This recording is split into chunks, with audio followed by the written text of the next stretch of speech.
이번 시간에는 우리 청산별곡에 대해서 공부해 보도록 합시다. 청산별곡은 갈래가 뭐예요? 고려가요예요. 그러면 자, 우리가 이 청산별곡 했을 때 무슨 노래예요? 청산에 관한 노래잖아요. 그러면 이 작품에서 나올 수 있는 문제가 이렇게 7가지로 나올 수 있습니다. 첫 번째는 고려가요의 특성이죠. 자, 고려가요는 고려시대의 사람들의 입에서 입으로 뭐되다가 굽이 전승되다가 조선시대의 악장 가사로 사용되면서 한글로 기록된 것이다. 다른 말로 굽이 문학이다. 다른 말로 적층 문학이다. 요거 이제 알고 있죠? 그래서 이 고려가요는 구비문학적 성격이 있습니다. 구비문학적 성격. 그러니까 이렇게 이제 사람들의 입에서 입으로 불려지다가 조선시대에 쓰여질 때는 뭔가 첨가되거나 뭐 삭제되거나 이런 구절이 있었을 건데 그 특성이 무엇인지를 찾는 거죠. 자, 그럼 그 특성이 뭐예요? 3가지죠? 3분 후. 그게 뭐예요? 삼음보, 분연체, 후렴구라는 거예요. 그래, 그쵸? 자, 노래로 불려졌기 때문에 삼음보라는 율격을 가지고 있고 분연체, 연이 나뉘어지면서 연달아 나오죠. 그래서 이 청산별곡은 자, 3, 3, 2조의 음수율을 가지고 음보율은 3음보다 3, 3, 2조의 3음보고 분연체, 그래서 얘는 지금 총 청산별곡은 8년으로 이루어졌고요. 후렴구가 있죠. 후렴구. 그쵸? 이 후렴구는 이제 붙여진 건데 지금 청산별곡에 나와 있는 후렴구는 이제 기록되면서 이제 붙여진 거겠죠.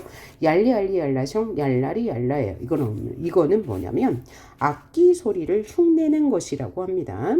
자, 고려가요는 삼음보, 분연체, 후렴구가 있다는 게 이제 우리가 기본적으로 알아둬야 할 건데, 자, 이 청산별곡은 사러리 끊고 라따에서 3, 2조라는 것 봤고, 사러리 라따 라니까 삼음보가 맞죠. 그리고 청산에 사러리 일었다. 그래서 삼음보가 이어지는 거고요. 8년으로 되어 있는데 이 8년의 구조를 보면 어떻게 되냐면 1, 2, 3, 4, 5, 6, 7, 8년입니다. 그래서 얘는 분연체라는 거예요. 분연체는 뭐야? 몇 개의 연이 중첩되어서 한 작품을 이루는 연장 형식을 우리는 분연체라고 하는데, 자, 이 분연체 중에서도 이 청산별곡만이 가지고 있는 고려가요의 특성은 뭐냐면 1년부터 4년까지는 뭐에 대한 노래냐면 청산에 대한 노래예요. 여기까지는 뭐예요? 청산에 대한 노래이고 5년부터 8년까지는 뭐에 대한 내용이에요? 바다에 대한 내용이거든요. 5, 6, 7, 8년은 자, 그러면 1년에서 뭐라고 했냐면 사러리 랐다 청산에 사러리 랐다 무엇을 먹고 청산에 살겠다 우는구나 하세요. 자고 일어나 우는구나. 가던 새를 본다 이렇게 저렇게 하여 낮은 지낼만 한데 밤은 어찌 지내니? 라고 하고요. 5년에서는 어디라 던지던 돌인가 누구에게 맞추려던 돌인가 그런데 나는 미워하는 사람도 괴로워하는 그러니까 미워하는 사람도 사랑하는 사람도 없이 맞아서 온다. 6년에 사러리 랐다 바다에 살고 싶다라고 하거든요. 그러면 이 6년과 5년의 위치를 바꿔보면 1, 2, 3, 4년의 내용과 완전히 대응하거든요. 그래서 5, 6년은 구비문학적 특징을 보이는 거다. 그래서 원래는 1, 2, 3, 4, 6, 5, 7, 8이었는데 얘가 이제 구비 전승되는 과정에서 바뀌었을 것이다. 이것이 뭐야? 이 청산별곡만이 가지는 구비문학적 성격이다. 라는 것 확인할 수 있죠. 그리고 이 후렴구 얄리얄리 얄라숑 얄라리 얄라는 악기 소리를 흉내낸 건데, 자, 내용을 볼 때 살고 싶구나 살고 싶구나 청산에 살고 싶구나 머리랑 다리랑 먹고 소박한 음식을 먹고 청산에 살고 싶구나 얄레 얄라숑 얄라리 얄라. 그래서 이 후렴구는 또 음악성을 느끼죠. 뭐야? 리을과 이응이 반복되기 때문에. 그리고 리을과 이응이 반복돼서 음악성, 즉 운율을 형성하고, 후렴구는 전체적으로 이제 각 연의 마지막에 나와서 분절, 연과 연을 나누는 기능도 하고, 형태적 안정감과 내용,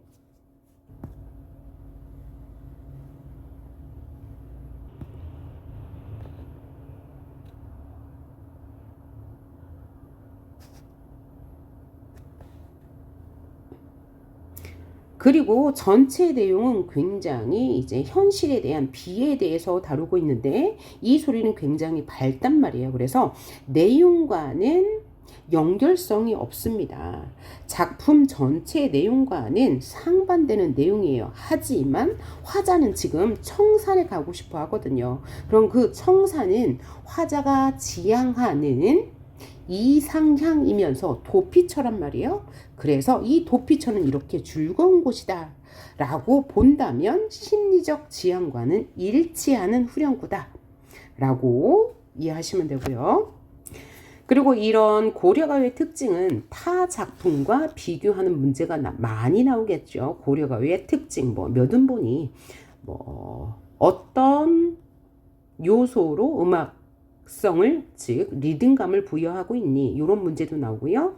내용상 화자의 상황과 정서, 태도가 어떻게 다르니, 이런 것을 묻겠죠. 그리고 후렴구의 기능과 의미 지금 이야기했고요. 그 다음에 청산의 의미가 무엇인지, 여기서 청산은 뭐예요? 화자가 지향하는 이상향이면서 현실을 잊고 떠나고 싶은 공간이니까 도피처라고 할 수 있는데, 이 청산의 의미를 타 작품의 어떤 시어와 비교하는 문제가 나올 수 있습니다. 그 다음에 구비문학적 특성은 지금 얘기했는데 조금 이따 한 번 더 할 거고요. 그 다음에 감정이입이 나옵니다. 어디에 감정이입이 나오냐? 울어라 울어라 새어 자고 일어나 울어라 새어 너보다 씨름이 많은 나도 자고 일어나 운다라고 했죠. 그럴 때 이 울어라를 우는구나 우는구나로 해석해도 되고요. 울어라 울어라 명령형으로 해석해도 되고, 노래하라 노래하라라는 명령형으로 해석해도 되는데, 이건 모두 뭐예요? 새를 의인화한 거죠. 그런데 이 새도 뭐 한대요? 자고 일어나 운대요. 그렇죠? 자고 일어나 울고, 너보다, 여기서 너는 누구예요? 새죠. 너 라와가 뭐예요? 너 보다 라는 뜻이라는 게 중요하죠. 그러니까 보다라고 한다면 얘는 비교 부사격 조사인 거예요. 그래서 너보다 씨름 많은 나도 자고 일어나 운다라고 해서, 이 새는 어떤 역할을 하는 거예요? 화자의 감정이 이입된 대상이다. 다른 말로 화자의 감정을 표현하는 객관적 상관물이다 라고 할 수 있고, 그 다음에 화자와 새의 관계는 뭐야? 동병상련의 관계다. 그죠? 서로의 처지를 이해할 수 있는 동병상련의 관계이다. 요 기능도 중요하죠. 그 다음에 술의 의미가 중요한데, 맨 마지막 년에 어떻게 끝나냐면, 가다가 배부른 독에 설진 강수를 빚는 냄새를 들었다 라고 해석하셔야 돼요. 이건 해석이 중요합니다. 어떻게 해석한다고요? 가다가 배부른 독에, 배부른 독, 술독에 설진, 설익은, 덜 익은 강수, 강한 술 냄새를 빚는 냄새를 맡았다라는 거예요. 그러니까 여기는 후각적 심상이 드러나 있다는 것도 꼭 확인해야 되겠죠. 그래서 조롱꽃 누룩이 매와, 조롱꽃 냄새가 나는 누룩이 냄새가 강해서 나를 잡으니 내가 어찌하리이꼬 라고 말하거든요. 이게 마지막 년인데 여기서는 두 가지 표현법이 쓰였네요. 일단 누룩이 나를 잡는다고 했으니까 의인법이고, 두 번째는 뭐예요? 주객전도죠. 설마 누룩 냄새가 화자를 잡았겠습니까? 그렇진 않죠. 그러니까 내가 누룩 냄새에 이끌려 술을 마시려고 하는 거지, 술이 나를 잡아서 마시게 한 것은 아닐 거니까 주객전도의 표현법이 쓰인 거고, 여기서 이 술, 설진강수, 덜 익은 술, 덜 익은 매운 술, 그러니까 독한 술이라고 하면 되겠네요. 독한 술이 어떤 기능을 하냐. 자, 화자는 독한 술이 나를 잡아서 내 어찌하리이꼬, 어떻게 한다는 얘기죠? 술을 마신다는 얘기예요. 얘는 이제 서리법이죠. 내가 뭐 하겠다? 술을 마시겠다 라는 것이니까 이 술은 화자의 갈등을 일시적으로 해소하는 역할을 한다 라고 생각해 주면 될 거예요. 자, 그래서 이 작품에서 나올 수 있는 포인트는 이렇게 됩니다. 8가지요. 그죠? 자, 그러면 이것을 토대로 이제 본문을 처음부터 해석해 보도록 할 텐데, 자, 얘는 지금 현대어로 어떻게 해석하냐는, 사실 시험 문제에서는 현대어 해석을 묻진 않지만 현대어로 해석을 해야지 화자의 정서가 어떻고 그 다음에 태도가 어떻고 주제가 뭔지를 알 수 있을 거 아니에요. 그래서 걔는 기본적으로 이제 여러분이 익히셔야 할 거고, 타 작품과 비교하는 문제가 이제 조금 만약에 어렵게 나온다면 어렵게 나올 수 있습니다. 그러면 전 작품 해석해 보도록 합시다.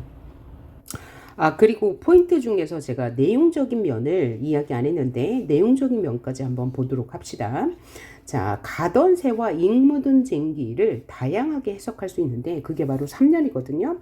가던 새 본다, 물 아래 가던 새 본다, 잉 묻은 장글랑 가지고 물 아래 가던 새 본다 라고 했잖아요. 그래서 이 가던 새를 날아가던 새, 그냥 날아가는 버드라고 볼 수도 있고, 갈던 밭을 사례라고도 하거든요. 로 볼 수 있는데, 만약에 날아가던 새라고 본다면 화자를 누구로 볼 수 있냐? 고려의 지배층, 고려의 지식인이라고 볼 수 있습니다. 왜냐하면 화자는 지금 청산에 가고 싶어서 자신이 살던 곳을 떠나는 유랑민이거든요. 그러면 살던 곳을 버리고 다른 곳을 향해 떠나, 그러면 지식인이라고 볼 수도 있고요. 그래서 그렇게 본다면 이 잉 묻은 쟁기가 뭐라고 볼 수 있어요? 날이 무딘 병기라 볼 수 있는 거고, 만약에 이 화자를 임을 잃은 실현당한 사람이라고 본다면 이 잉 묻은 쟁기는 뭐가 돼요? 이끼 묻은 은장도라고도 해석할 수 있어요. 그리고 화자가 농부라고 본다면 유랑민의 처지를 대표하는 것으로 이끼 묻은 쟁기, 쟁기는 뭐야? 농기구니까요. 그렇게 볼 수도 있다는 거죠. 이렇게 다양하게 해석하더라도 가던 새를 본다는 것은, 물 아래 가던 새를 본다는 것은 종합적으로 뭐야? 속새, 즉 살던 곳에 대한 미련을 보인다는 화자의 정서는 일치합니다. 이렇게 해석할 수 있고요. 그 다음에 애정지 가다가 드노라가 7년에 나오는데요. 애정지 가다가 듣노라, 사슴이 장대에 올라 해금을 켜는 소리를 듣노라 라고 했어요. 그래서 이 부분에서 3가지 해석이 존재합니다. 첫 번째로는 사슴이 장대에 올라가서 해금이라는 악기를 켜는 소리를 듣는다고, 악기를 켜는 소리를 듣는다. 두 번째는 사슴 분장을 한 광대가 장대에 올라가서 악기를 연주하는 소리를 듣는다. 그 다음에 세 번째는 원래 이 사슴이 사람이었는데 잘못 표기해서 사슴이라고 적었다라는 세 가지 해석이 있어요. 그런데 이것은 모두 뭐냐면 이 청산으로 가고 싶은 이 현실을 떠나고 싶은 화자가 이 현실이 너무 고달프니까 불가능한 현실을 꿈꿔봤다라고 해석할 수 있는 거예요. 세 가지 해석 다. 그렇죠? 그래서 이 현실이 얼마나 고달픈지를 이제 반증하는 그런 시어가 되겠다. 이렇게 해석하시면 되겠어요. 그 다음에는 물 아래 가던 새 본다. 그래서 이 물 아래는 뭐라고요? 화자가 이제 떠나는 장소니까 화자가 살던 곳에 대한 미련을 그죠? 보여주는 거고, 그러면 화자는 여길 떠나서 어디로 가고 싶어요? 청산과 바다로 가고 싶어 하니까 이 물과 청산은 대조적인 의미가 된다. 이렇게가 이제 핵심 포인트인데 하고 보니까 전체 다 포인트예요. 이렇게 말할 수 있겠네요. 그러니까 전체 그냥 해석을 하시면 되고 다른 작품과 비교하는 게 더 중요하다고 했죠. 그냥 뭐 내용은 그닥 어렵지 않아요. 자, 그러면 내용 봅시다. 1년 봅시다. 살얼이 났다. 청산에 살얼이 났다. 머리랑 다래랑 묶고 청산에 살얼이 났다. 여기서 살얼이 났다를 어떻게 해요? 살리라 청산에 살리라 해석 가능하고 살고 싶다도 가능해요. 자, 그러면 살리라와 살고 싶다는 뭐야? 소망이 더 강해지는 거고, 살았으면 좋겠다라고 한다면 이 살고 싶은 아쉬움이 더 강해진다는 것 확인할 수 있죠. 그 다음에 음보수 여기서 끊어야 돼요. 살얼이 났다. 따라서 332조. 그죠? 그리고 332조의 몇 음보? 3번 끈을 그었으니까 이렇게 3음보이고, 또 하나는 봐요. 살고 싶구나. 청산에 살고 싶구나. 그래서 AABA 구조죠. 그 다음에 얄라. 그래서 후렴구. 얘는 후렴구고. 그러면 운율 형성 요소가 지금 몇 개가 나왔나요? 3음보라는 것, 332조라는 것, AABA 구조가 똑같이 반복됩니다. 울어라, 새요. 자고 일어나, 울어라, 새요. 똑같죠? 이 AABA 구조는 1, 2, 3, 5, 6, 7년에 반복해서 나타납니다. 그 다음에 후렴구가 반복되죠. 각 년마다. 그리고 이 후렴구가 리을, 이응의 반복이 있어요. 이게 이제 운율 형성의 요소고. 그 다음에 후렴구의 기능은 여러 번 반복해도 이제 아깝지 않은 거죠. 후렴구의 기능이 뭐라고요? 우선 자, 특정한 의미 없이 악류를 맞추기 위한 후렴구다. 악기 소리의 의성어로 흥을 돋우고 절주에 맞추기 위한 것이다. 절주는 뭐야? 마디를 끊어 읽을 때. 그 다음에 리을, 이응의 연속음으로 매끄러운 음악적 효과, 즉 활음조 역할을 한다. 그 다음에 낙천적인 그리고 명랑한 느낌을 주는데, 이것은 작품의 정서와는 상반된다. 이게 가장 중요해요. 그러니까 내용과는 연관성이 없다. 하지만 심리적 지향과는 일치한다. 심리적 지향은 뭐야? 즐겁고 싶은 거죠. 그죠? 그러니까 심리적 지향과는 일치한다는 거. 그 다음에 이 후렴구는 각 연을 분절 끊어주고 각 연마다 반복되어 구조적 통일성과 안정감을 준다는 거. 확인했네요. 자, 그러면 다시 1년의 내용으로 들어와 볼 때 머리랑 다래랑 먹고 청산에 살고 싶어요. 그러면 머리랑 다래는 뭐냐면 청산에 있는 산나물입니다. 산나물, 산에서 있는 나물이니까 소박한 음식인 거예요. 그러니까 이 화자는 청산에 가서 그냥 소박한 음식을 먹고 살고 싶어요. 그러니까 현재 처지 는 뭐야? 청산이 아닌 이곳은 뭐야? 너무나 고달픈 처지라는 것을 강조하는 시어도 되는 거죠. 소박한 음식이니까. 그 다음 2연을 한번 볼게요. 울어라 울어라 새요 자고 일어나 울어라 새요 너보다 씨름이 많은 나도 자고 일어나 운다 얄리얄리얄리 얄리얄리얄리. 그러니까 우는구나 라고 우는구나 새요 라고 해도 되고요.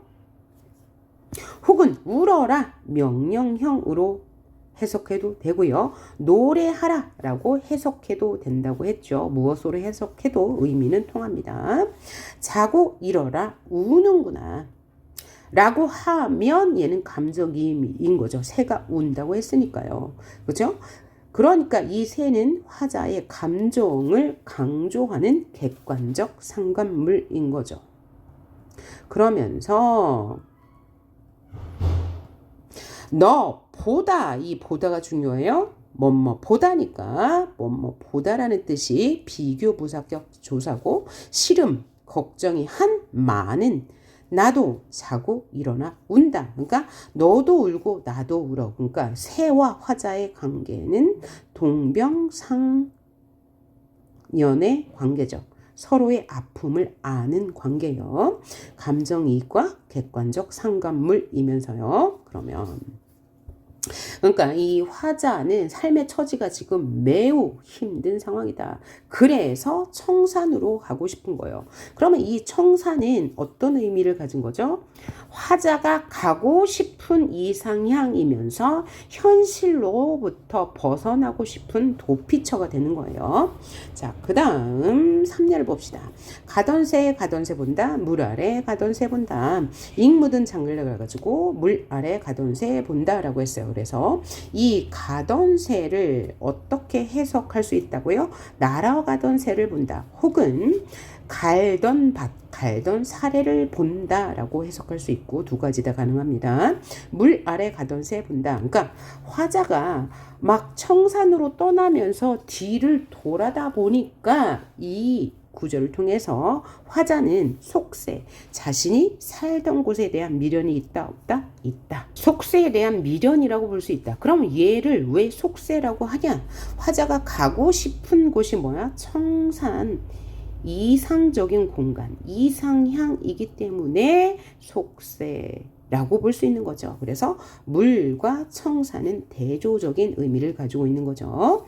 잉무단 장결랑 가지고 물 아래 가던 새 본다. 그래서 잉묻은 장글이 뭐냐면 첫 번째는 이끼 묻은 쟁기라고 본다면 화자는 누구예요? 유랑민. 떠도는 유랑민. 왜냐하면 당시는 고려 말 사회적으로 굉장히 혼란한 시기였어요. 그렇죠? 백성들이 매우 살기 힘들었고 또 당시 지식인들도 이 혼란한 사회상에서 벗어나고 싶었을 거예요. 그래서 날이 무딘 병기라고 본다면 당대의 지식인이라고도 볼 수 있고요. 이끼 묻은 은장도라고 본다면 실연한 사랑을 잃은 여인이라고도 볼 수 있는 거죠. 이렇게 구미문학이기 때문에 당대 사회를 고려하여 다양한 해석이 있을 수 있다는 것. 다음 사연을 보면 일인공 되린공하여 나즈란 디네와 숀더 오리도 가리도 없은 바무란 또 어디 호리라 라고 했는데 여기서 현대어 해석이 중요하죠. 어떻게 해석해요? 이럭저럭 하여 일인공 되린공이 뭐예요? 이럭저럭 하여 낮으란 낮은 지낼만 한데 올 사람도 갈 사람도 올 이 갈 이 연철한 거예요. 없는 밤은 또 어찌 지낼까요? 라고 했어요. 그러니까 여기에서 밤은 화자가 느끼는 고독이 극대화된 시간이죠. 낮은 그냥 그럭저럭 지낼 만한데 밤은 어떻게 지내지? 그러니까 낮도 매우 고독하고 슬프고 힘들지만 밤은 더 슬퍼라는 거예요. 그 다음 오연을 보면 그래서 밤은 화자의 고독이나 슬픔이 극대화된 심화된 시간이다 라고 볼 수 있고요. 낮도 슬프지만 밤은 더 슬퍼 이런 의미를 가졌어요. 그러면 1, 2, 3, 4연은 자 끊을 수 있습니다. 뭐에 대한 이야기예요? 청산에 대한 이야기였습니다.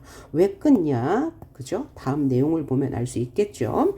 5연 봅시다. 어디라 던지던 돌인가? 누구를 맞추려 하던 돌인가?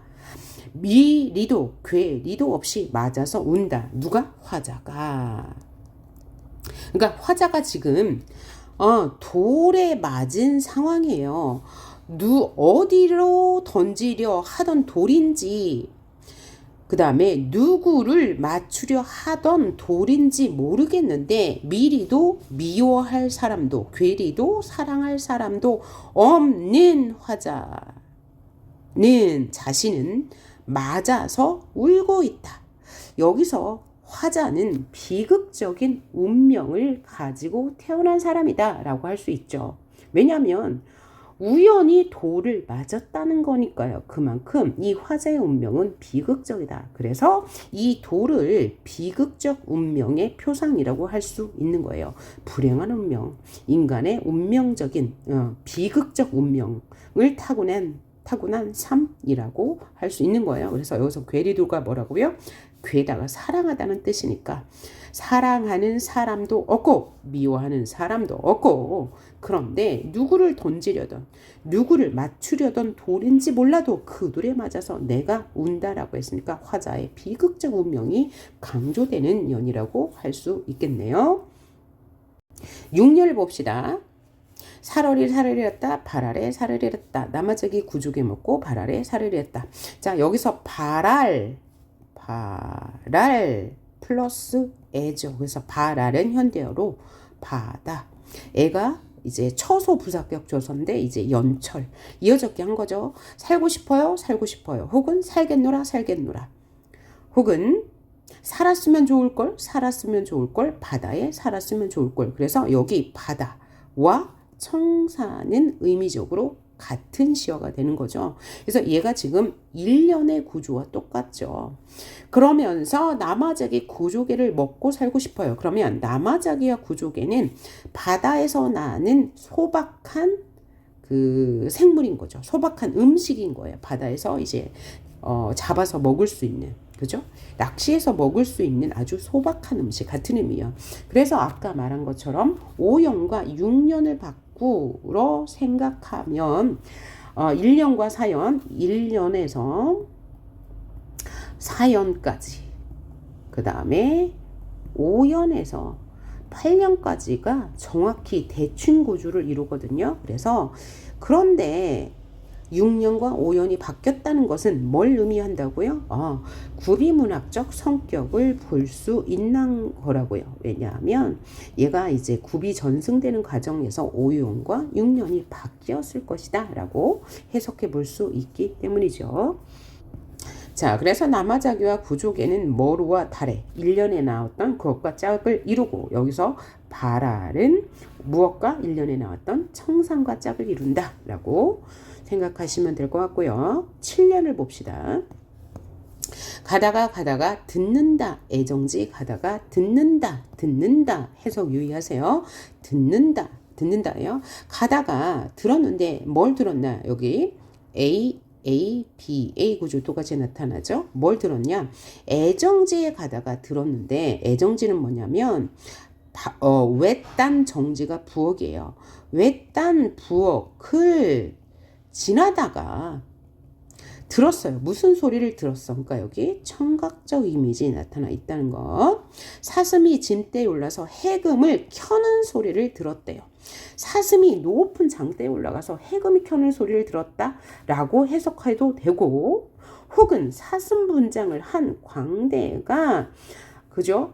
이 해금을 켜는 소리를 들었다라고 해석해도 되고 원래 사람이었는데 사슴이라고 잘못 표기되었을 것이다 라고 해석해도 되는데 이것은 모두 불가능한 상황을 꿈꾼 것이다. 이것을 통해서 우리는 무엇을 할 수 있다? 당내 얼마나 삶의 애환이나 고통이 심했으면 이렇게 불가능한 상황을 그죠? 꿈꾸었을까라는 것을 유추해 볼 수 있다는 거죠. 즉 기적을 바라는 절박한 심정이었다는 것을 알 수 있는 거예요. 자, 그 다음 8년을 볼까요? 가다가 마지막 년이네요. 가다가 배부른 독에 배가 부른 여기서 독은 술독에 설진 덜 익은 강술 강한 술을 빚는 뭘 냄새를 맡았다라는 거예요. 그죠?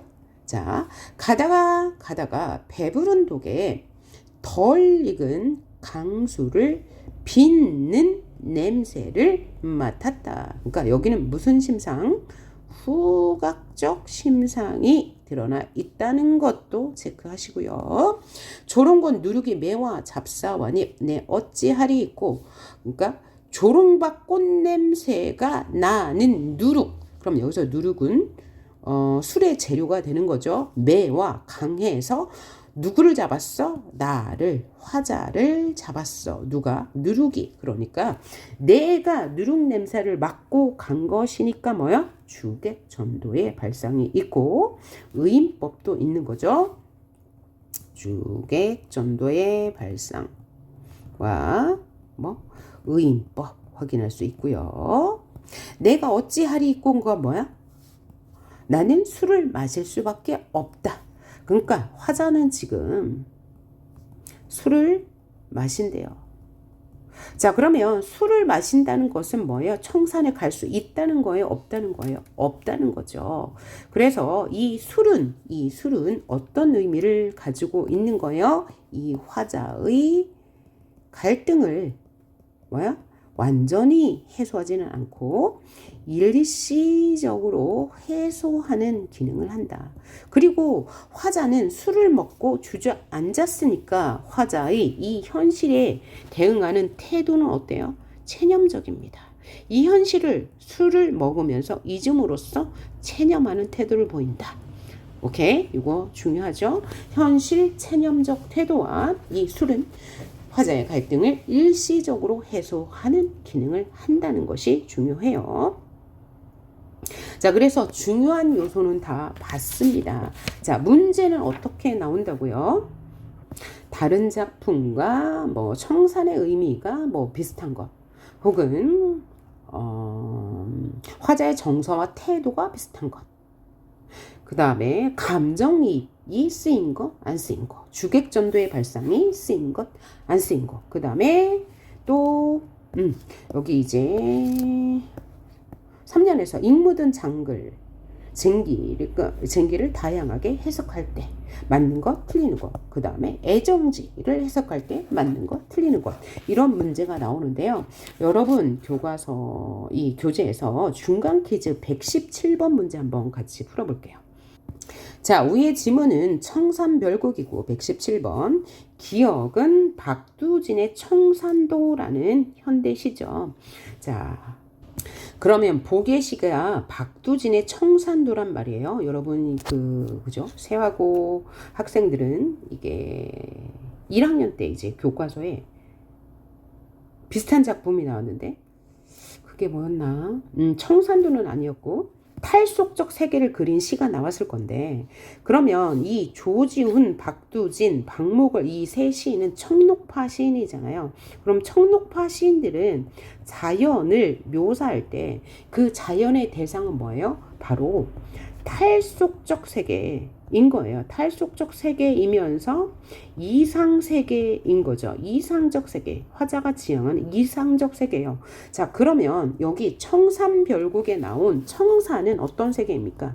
여기에서 나온 청산은 뭐는 맞는데 이상적 세계는 맞는데 뭐는 아니라는 거예요? 탈속적 세계는 아니라는 거죠. 그래서 이것을 비교하는 문제가 나올 수 있어요. 그래서 이 문제를 제가 함께 풀어보는 것입니다. 자, 비교 대상이 무언지 정확하게 코드를 잡아야 합니다. 자, 한번 봅시다. 산하, 우뚝 솟은 푸른 산하, 철철철 흐르듯 짙푸른 산하, 산을 계속 부르고 있네요. 자, 숱한 나무들 무성히 우거진 산마루에 금빛 기름진 햇살은 내려오고 둥둥산을 넘어 흰구름 건넌 자리 씻기는 하늘 사슴도 안 오고 바람도 안 불고 너먹골짜기에서 우러오는 뻐꾸기가 있는 산아 푸른 산아 내 가슴 향기로운 풀밭에 엎드리면 나는 가슴이 울어라.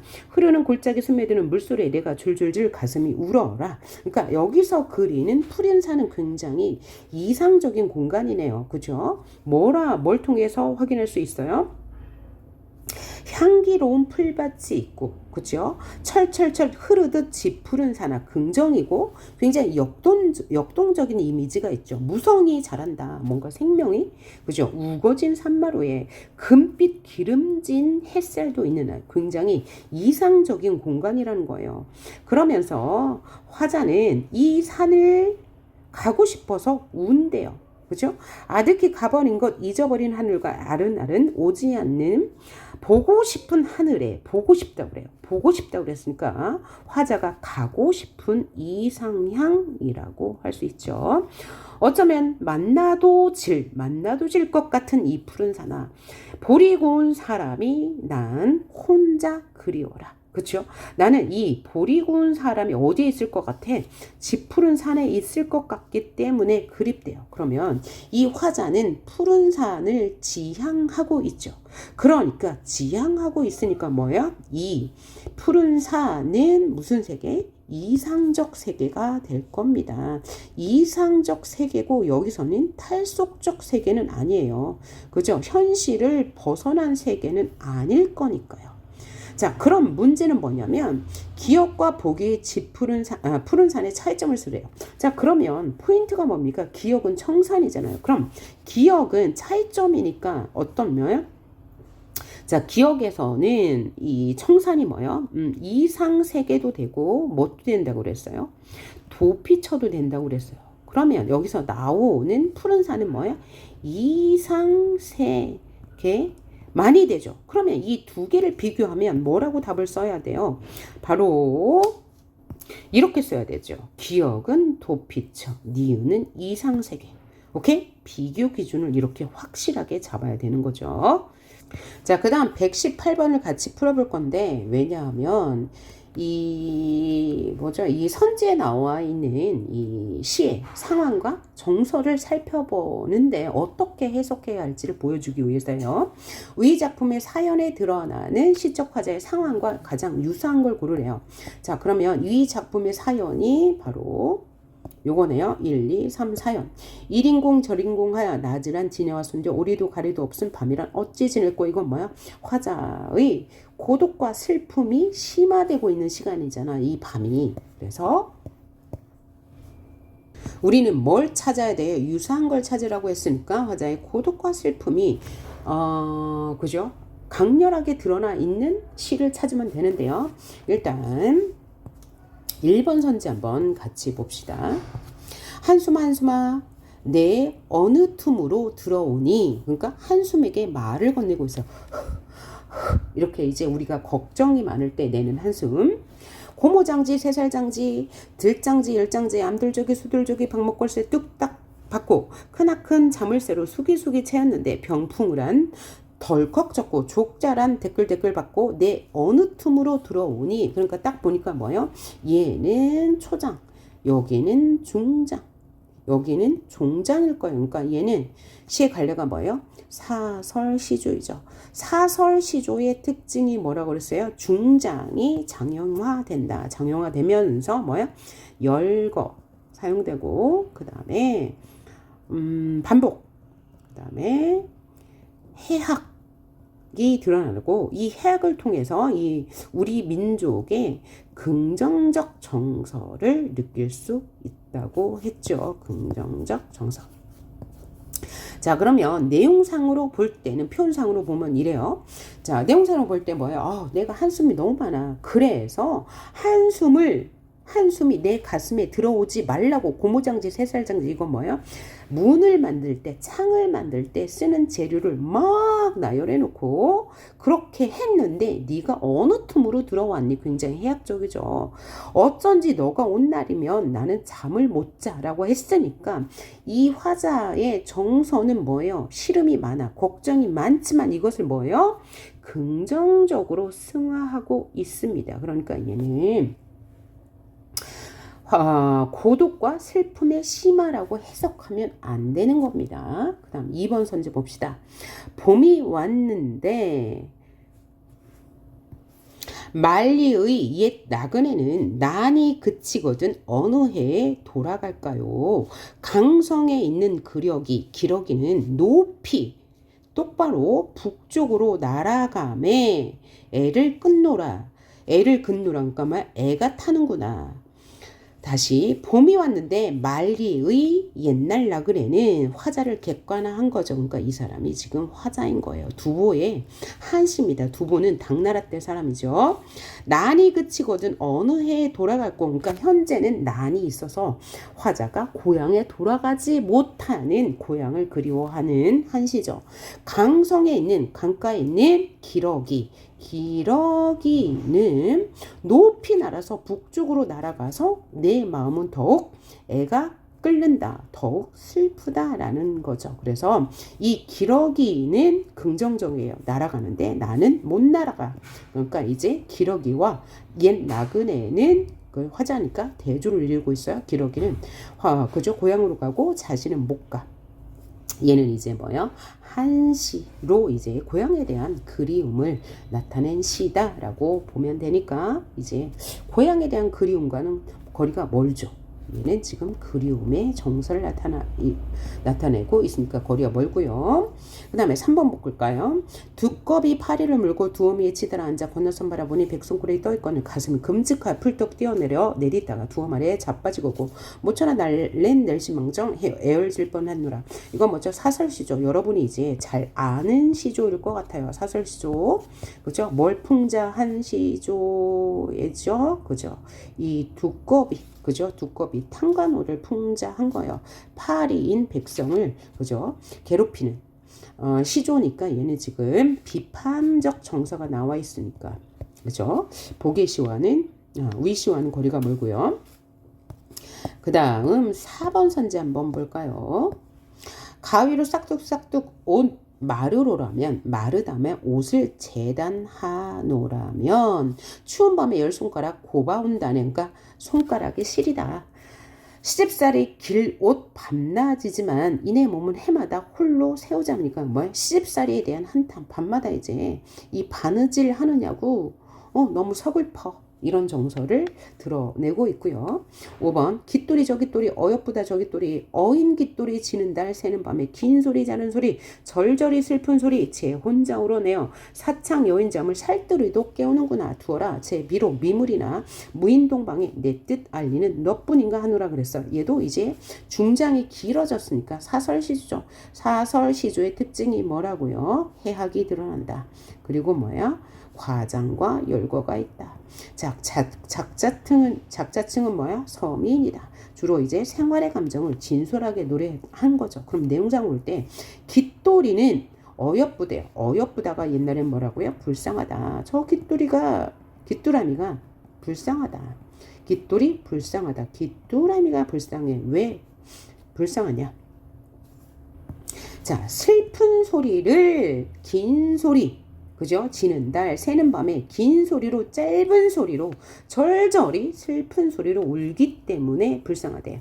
자기 혼자 저 깃두라미 혼자 울면서 사창 여인이 있는 방 안의 창문에 여인잠은 뭐예요?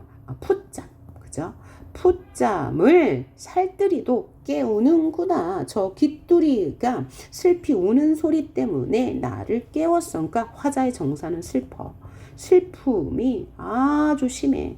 그죠? 이거죠. 두어라 제비로 미물이나 무인동방에 내 뜻 알리는 너뿐인가. 그러니까 제가 누구예요? 바로 깃돌이가 미물이야. 그냥 생물이지만 무인동방이 뭐예요? tuk수공방에 내 뜻 화자의 이 외로움을 알아주는 것은 바로 너 귀뚜라미 뿐이야 라고 이야기했네요. 자, 그럼 여기에서 화자의 고독이 절망적인 고독이 나타나 있다고 볼 수 있는 거죠.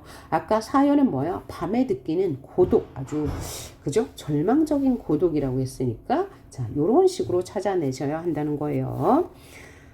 자, 마지막으로 여러분 교재 124번 16쪽인데요. 그거 하나 풀어보고 이 강의를 마칠까 합니다.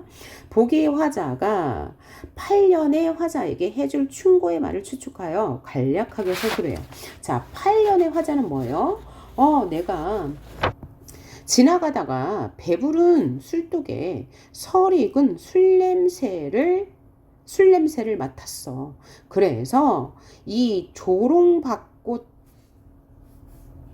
냄새가 나는 누룩에 진해서 내가 그것을 마실 수밖에 없다라는 무슨 태도?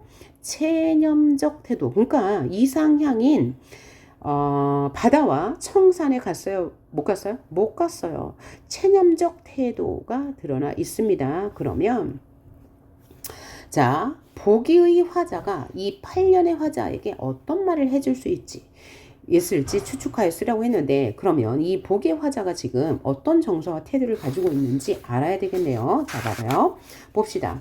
풍경이 풍경을 반성하지 않는 것처럼, 곰팡이 곰팡을 반성하지 않는 것처럼, 여름이 여름을 반성하지 않는 것처럼, 속도가 속도를 반성하지 않는 것처럼 계속 반복과 열거가, 졸렬과 수치가 그들 자신을 반성하지 않는 것처럼 바람은 딴 데에서 오고 구원은 예기치 않은 순간에 오고 절망은 끝까지 그 자신을 반성하지 않는다. 자, 그러면 화자는 이 모든 풍경이 스스로를 반성하지 않고 절망은 스스로 반성하지 않아. 그러니까 화자는 뭐에 대해서 얘기하고 있는 거죠? 스스로 운명을 뭐예요? 개척하거나 자신의 부정적 운명, 부정적 상황을 바꾸려 노력해야 한다는 말을 하고 싶은 거죠. 결국 뭐예요? 절망은 끝까지 그 자신을 반성하지 않으니까 뭐라고 말하는 거예요? 반성해라. 이런 거죠. 그럼 반성하면 긍정적인 태도를 가질 수 있잖아. 이렇게 말하는 거니까 여기도 지금 체념하고 있잖아. 이들과 지금 똑같은 태도예요. 그죠? 풍경이 스스로를 반성하지 않아. 이 화자는 지금 이 삶이 너무 힘들어서 청산으로 가다가 뭐예요? 술 냄새가 나를 잡아서, 그러니까 술 냄새를 맡으니 그냥 술이나 먹자. 라는 현실 체념적 태도를 보이는 상황 똑같죠. 그러니까 무슨 말을 하고 싶은 거예요? 현실이 힘들지만 체념하지 말고 뭐해라? 이겨내려 뭐 해야 된다? 노력하세요 라고 말할 수 있겠죠. 자, 한 문제만 더 풀고 끝낼게요. 134번입니다. 여러분 교재. 자, 가와 복의 공통점과 차이점에 대한 분석으로 적절한 것을 고르래요. 자, 그러면 가는 뭐야? 청산별곡이 될 거예요. 자, 그러면 비교하는 문제 풀어봅시다. 신석정의 들길에 서선데 어떤 내용인지 보면 푸른 산이 흰 구름을 지니고 사는 것처럼 내 머리 위에는 항상 푸른 하늘이 있다. 푸른 하늘. 뼈에 저리도록 생활은 슬퍼도 좋다. 저문 들길에 서서 푸른 별을 바라보자. 그러니까 화자는 이 푸른 별을 긍정적으로 인식하고 있고 이 푸른 별과 같은 뭐야? 꿈을 가지고 살자고 이야기하고 있는 거죠. 푸른 별을 바라보는 것은 하늘나라에 사는 거룩한 나의 일과다. 힘을 갖고 살자라고 이야기했습니다. 그러면 여기서 꿈은 화자가 바라는 이상향이 될 거예요. 화자가 바라는 이상향이 될 건데, 그럼 비교해 봅시다. 가는 자고 일어나 우는 돌에 맞아서 우는 상황이지만 보기는 뼈에 저리도록 생활은 슬퍼도 좋은 상황이므로 두시는 상반되는 상황이 아니죠. 둘 다 부정적인 상황이에요. 그죠? 뼈에 저리도록 생활은 슬퍼, 부정적인 상황인데 그래도 괜찮아 라는 거죠. 그죠? 괜찮아 라는 거고, 자고 일어나 운다, 돌에 맞아서 운다, 여기도 부정적인 상황인 거죠. 그래서 대비되는 상황이 아니고요. 가와 복이 모두 두 자신의 삶을 긍정하나요? 자, 이 시는 지금 슬퍼도 좋다라고 했으니까 긍정한다고 볼 수 있지만 청산별곡은 뭐예요? 나는 지금 너무 슬퍼서 너무 힘들어서 이 살고 있는 속세를 버리고 청산으로 가고 싶어. 그런데 가다가 포기했어 라는 시니까 긍정하지 않죠. 그렇죠?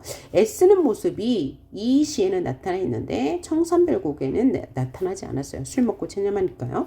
3번 가의 술과 복의 푸른 별은 현실에 비해 고통으로 적극적으로 극복하는 모습이 아니에요. 여기서 술은 일시적으로 해소하는 거죠. 적극적 극복 노력이 아니고. 그래서 푸른 별은 극복하려는 모습을 반영해요. 왜요?